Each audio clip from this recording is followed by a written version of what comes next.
21 months 21 నెలలలో మనం ఏం చూస్తున్నాము అన్నది మీకు కూడా తెలుసు.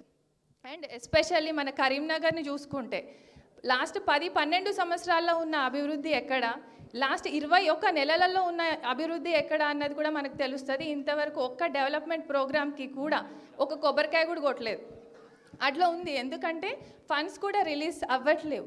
సో ఇవన్నీ చూసిన తర్వాత అందరు కూడా చదువుకున్న వాళ్ళు కూడా, అందరు ఎడ్యుకేటెడ్ పీపుల్ కూడా ఖచ్చితంగా పాలిటిక్స్లోకి రావాలి.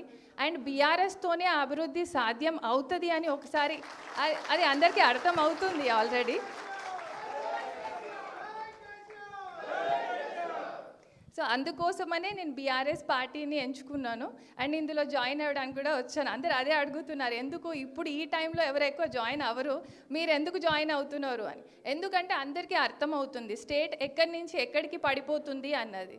సో అందరూ కూడా ప్రతి ఒక్క వృత్తిలో ఉన్న వాళ్ళు కూడా పాలిటిక్స్కి రావాలి.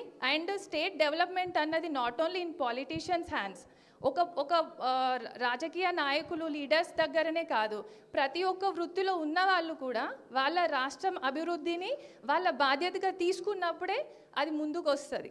కాబట్టి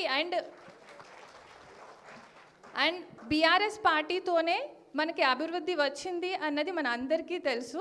సో నేను ఇంకా చాలామంది కూడా ఒకవేళ ఈ స్పీచ్ విన్న వాళ్ళు ఎవరికైనా నేను చెప్పేది అంటూ ఉంటే ఒకటే, అందరూ కూడా రాజకీయాలలోకి రండి. ఏజ్, వాళ్ళ ప్రొఫెషన్ అవన్నీ చూసుకోకండి. ఎందుకంటే ఏ ఏజ్లోనైనా ఏ ప్రొఫెషన్లోనైనా ఎవరైనా రాణించగలుగుతారు మనం హార్డ్ వర్క్ చేస్తే. కాబట్టి అందరూ కూడా రాజకీయాలకి రావాలి. అండ్ ఇప్పుడున్న పరిస్థితుల్లో మన స్టేట్కి న్యాయం చేయగలిగింది అంటే మాత్రం బీఆర్ఎస్ పార్టీ. సో అందరినీ కూడా నేను అదే సజెస్ట్ చేస్తున్నాను.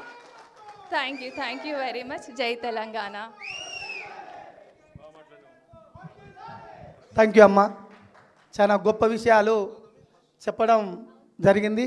వారి మొదటి స్పీచ్లనే గొప్పగా మన 14 ఏళ్ళ ఉద్యమం కానీ 10 ఏళ్ళ ప్రభుత్వాల కేసీఆర్ గారు చేసినవి కానీ చెప్పడం జరిగింది. వారికి కృతజ్ఞతలు తెలియజేస్తూ